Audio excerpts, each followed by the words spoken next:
Ricordo che sul miliardo di euro che già abbiamo in mano, diciamo, per le infrastrutture, 325 milioni sono dedicati al Veneto. Tra queste ricordiamo la variante di Cortina piuttosto che la variante di Longarone e altre opere.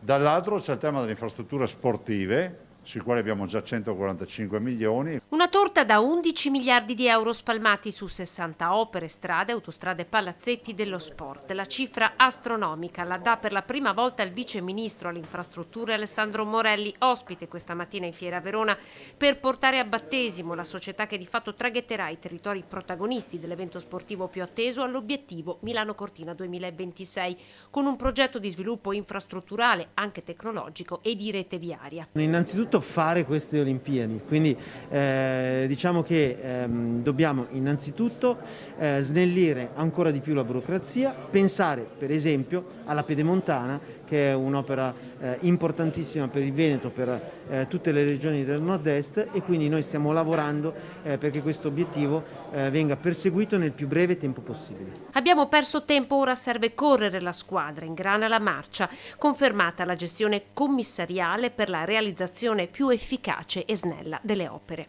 Oggi siamo in una situazione nella quale 60 opere sono già state commissariate, altre 30 saranno commissariate nelle prossime settimane, la dimostrazione che appunto questa norma, il codice degli appalti, è un codice che assolutamente non è coerente con le necessità di questo Paese. Gli fa eco il governatore Luca Zaia.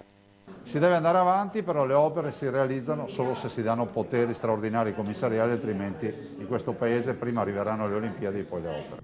Intanto i primi 25 milioni per il Veneto sono già stati stanziati da ANAS per la variante di Longarone, la strada per Cortina.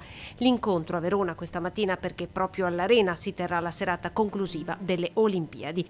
E approfitta il governatore Zaia dei microfoni per dare l'ultimo aggiornamento sulla situazione epidemiologica a poche ore dell'incontro fissato per il pomeriggio con il governo. Non c'è il rischio di passare in zona arancione. Oggi abbiamo una riunione importante con il governo e il Veneto chiede che si valuti ovviamente il tema della soppressione del coprifuoco.